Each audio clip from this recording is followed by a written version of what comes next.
I love the freedom I have when I ride my bike, being out in nature. You know, you bypass a lot when you're on a car, but when you're actually biking, you get to be one with it. And I find some of my most creative thoughts come when I'm out pedaling.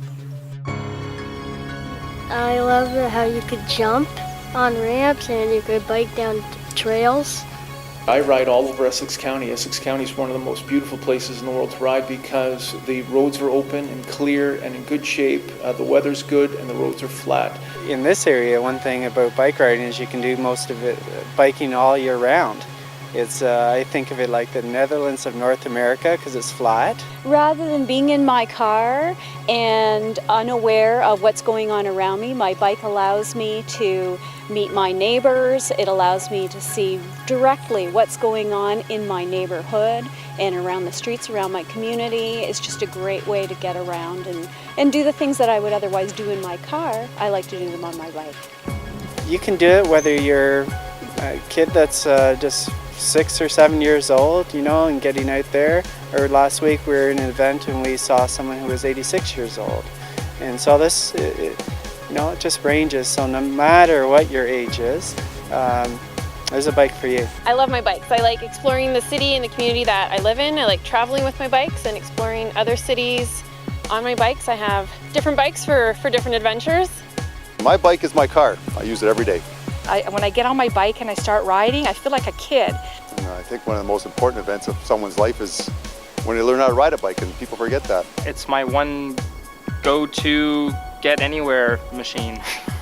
I think it'd be more fun to ride with friends on the way to school. It'd be more fun, it's healthier for the environment too. The scenery's changing, you're having fun on it, and it's much more of an experience, and you're getting that exercise without even realizing you're doing it. Cycling is a wonderful form of transportation. It's a healthy living and active way to travel.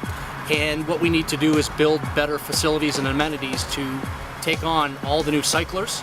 All your senses are involved. You get to see it and feel it and smell it. I hear the birds, I'm in the fresh air. I love to ride my bike because it's good exercise. Yeah, usually I ride with my dad and like he takes the dog on it, so it's like exercise for everybody. The ride has such a value to their mental and physical health. It's completely worth the push, the collaboration of other parents to make sure they're all safe. It's totally worth the effort. And great way to get to know some great people that are out there on their bikes riding. Go outside, get on the bike, take the kids. It's a family fun time, and it sets the way for the future.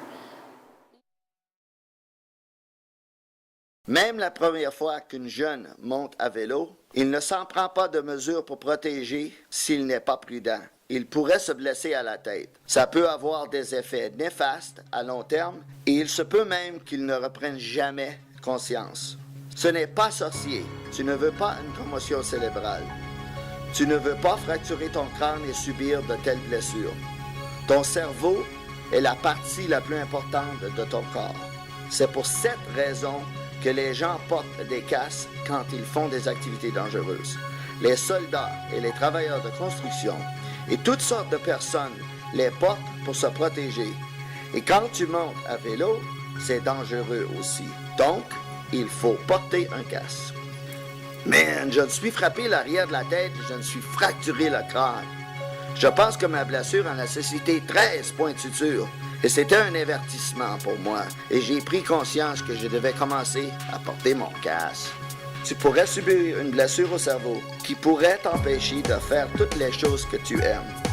Quand on est dans l'auto, on est protégé par l'auto elle-même. En bicyclette, on n'a pas cette protection qui nous entoure. Un casque nous sert de protection additionnelle. J'ai trouvé que dès que mon casque fut bien ajusté, il était vraiment très confortable. Je me suis habituée, je ne le remarque plus.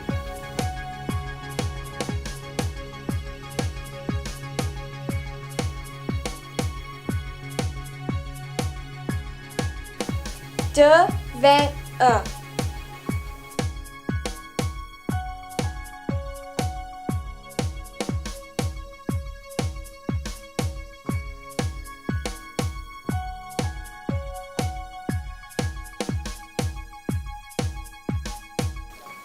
Deux, 21. Je faisais du vélo avec une cycliste très dotée d'expérience. Il n'y avait aucune raison pour laquelle elle aurait dû avoir des problèmes. Mais quand nous avons arrêté soudainement, elle a heurté avec le pneu de quelqu'un à l'arrière. Elle a chuté de sa bicyclette, même pas durement, en effet une chute légère. Même en portant son casque, elle a eu une commotion cérébrale. Une ambulance est venue la chercher. Elle ne se souvenait plus de ça, ni pourquoi nous étions là, ni qui nous étions. J'ai alors compris que même une cycliste d'expérience peut se blesser d'une telle façon. Alors moi aussi, je pourrais me blesser facilement en faisant du vélo dans ma rue. N'importe quoi pourrait m'arriver. Tu pourrais être blessé en jouant dans la cour de l'école. Tu pourrais être poussé et ne voulant pas te mettre en trouble, malgré être blessé à la tête, se sentir étourdi et désorienté. Il est très important néanmoins que tu informes tes enseignants ou enseignantes, un parent ou un tuteur pour qu'ils puissent t'aider. Même si tu sors faire du vélo sur ta rue, tu pourrais frapper le bord du trottoir et tomber. Il existe beaucoup de dangers. Il se pourrait que tu doives faire un écart pour éviter un obstacle. Tu as aussi des véhicules autour de toi. Un casque pourrait même te sauver la vie. Quand je fais du vélo, j'obéis le code de la route car un vélo est un véhicule routier. Pour les jeunes qui commencent à vivre leur liberté de conduire une bicyclette, de faire du vélo est une belle occasion de pratiquer ce qu'ils auront à suivre quand ils conduiront une voiture. N'oublie pas que la bicyclette est un véhicule avec un poids de 25 livres. Portez attention à ce qui se passe autour de vous. Vérifiez par-dessus vos épaules avant de changer de voie et de signaler correctement. Tu veux que tes mouvements ne soient pas imprévus aux autres automobilistes. La majorité des automobilistes sont très respectueux pourvu que tu sois respectueux envers eux. Fais un effort de conduire du côté droit de la route et le plus proche du bord possible, mais pas si proche que la pédale heurte le bord du trottoir.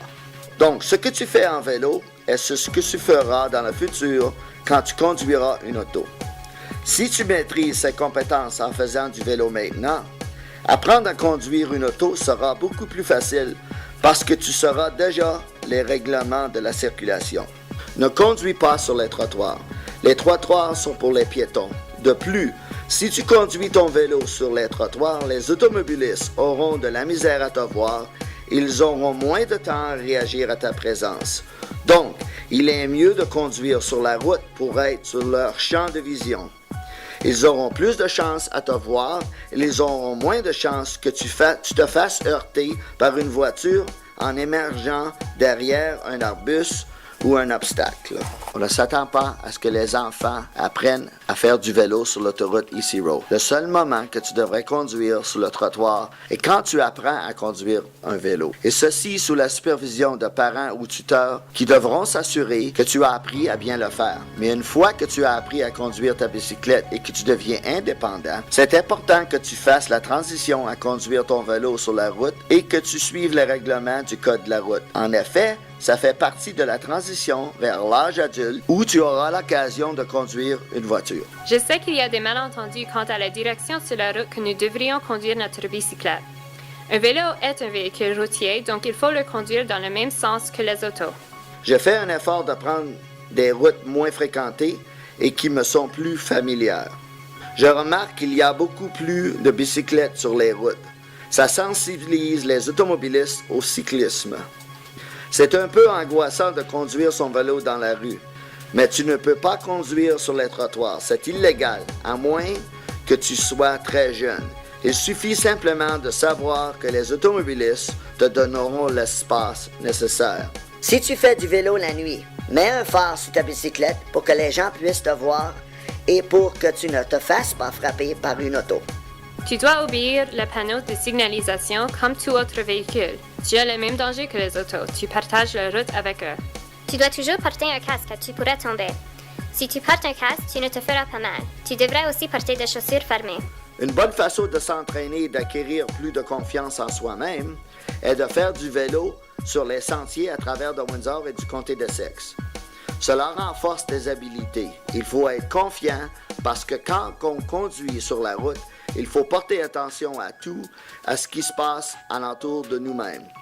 Quand on est dans un auto, tout le temps, on ne pense pas à tout cela. J'ai tout l'équipement de sécurité approprié. Je porte mon casque, j'ai des protèges tibia.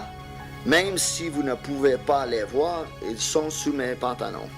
J'ai bâti ma propre bicyclette. Avant, j'étais un mécanicien de vélo, donc je sais toutes les pièces qu'il me faut pour l'acrobatie en vélo. Soyez prudents quand vous sortez en vélo et amusez-vous bien. Méfie-toi aux gens qui se promènent avec leurs chiens sans laisse. Ils peuvent encombrer le chemin. Mets une sonnette sur ta bicyclette. Même si tu n'aimes pas ça, ça l'avertit les gens que tu t'en viens. Tu devrais porter des vêtements en couleur vive afin d'être plus visible aux automobilistes. Un automobiliste ne fait pas nécessairement attention aux cyclistes. Ils font attention aux autres autos. Donc cela vous rend plus visible et augmente vos chances d'être vu. Il faut inspecter son vélo chaque fois avant de partir. L'ABC de l'inspection rapide est un moyen facile et efficace d'assurer que ton vélo est en bon état avant de rouler. Premièrement, le A de l'ABC signifie l'air. Il faut examiner la pression du pneu d'avant et d'arrière. S'il n'y a pas assez d'air, il faut gonfler avec une pompe à vélo. Tu ne peux pas crever un pneu quand tu roules. Deuxièmement, le B signifie bon frein et bon guidon. Pour examiner les freins, applique chaque frein pour vérifier qu'il fonctionne bien. Tu t'assures que la roue d'arrière est bloquée. Ensuite, il faut vérifier que tu as un bon guidon bien fixé.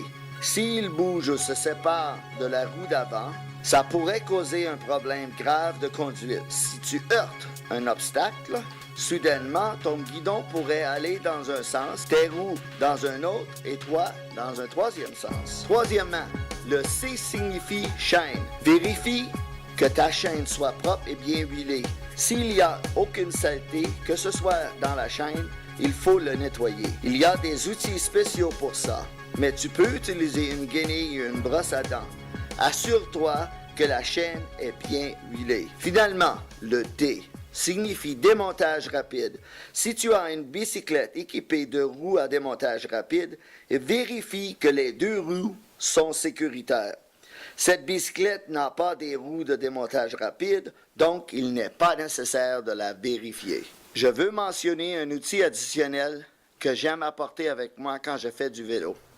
C'est ma trousse miniature d'outils pour effectuer des réparations à un pneu en route. J'ai étudié à Toronto dans cette ville et il y a beaucoup de vols de vélo. J'ai donc appris à bien verrouiller mon vélo.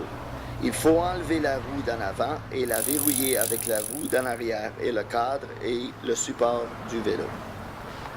Au cas où le voleur essaye de voler ta bicyclette, il doit briser le cadenas et remettre la roue d'en avant et puis partir. Cela décourage les voleurs de vélo.